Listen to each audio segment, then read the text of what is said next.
Ардчилсан эмэгтэйчүүдийн холбооноос санаачлан цахим орчинд хүүхдээ хамгаалах нэртэй 1 сарын аяныг өрнүүлж эхэлж байгаа юм а. Өнөөдөр гэр бүл хүүхэд залуучуудын хөгжлийн газар энэхүү аянд нэгдлээ. Гэр бүл хүүхэд залуучуудын газар энэхүү аяныг дэмжиж шат дараатаагаар үйл ажиллагаанууд зохион байгуулан ажиллах болно гэдгээ хариуцлагатайгаар мэдгдсэн юм а. Монгол улс хүн амын бодлого халамжаар суурилсан бодлого төр баг 1.9 их 80 төгрөг зарж байгаа. Гэтэл 21 төрлийн халамжийн үйлчлэлийн 70.6 тэрбум зөвхөн төсвөөс зарж болж байгаа.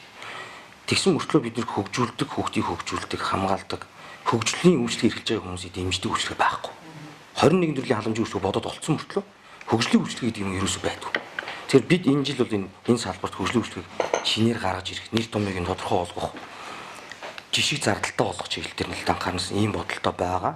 За энэний зэрэгцээр хамгийн чухал одоо яригдж байгаа зүйл бол энэ цахим алдлаас хүүхдийг хамгаалах, цахим орчинд хүүхдийн аюулгүй байдлын асуудал нэлээд хурцаар яригдж байгаа. Тэгэд бид бол энэ 1 сарын аянд бол нэгдэж ажиллана.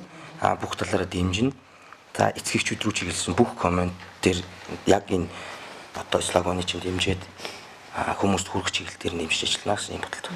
Тэгэхээр бид нар чинь бас нэг өдөр тутмынхаа ажилд их анхаардаг. Тэгэл ажилдаа явбал одоо гадуур янз бүрийн одоо ийм ноцтой асуудлуудыг тэр болгон анзаардаггүй.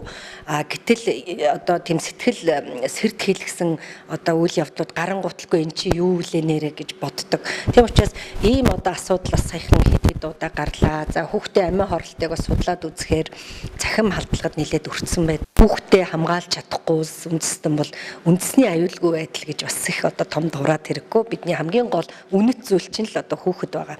Манай улсын интернет хэрэглээ эрс нэмэгдэж цахим орчинд хүүхдүүд ихэнх цагийг өнгөрүүлж байгаа энэ цаг үед цагаа олсон үйл ажиллагаа зохион байгуулж байгаа эмэгтэйчүүд ээжүүдэд талархаж байгаагаа илэрхийлсэн юм а.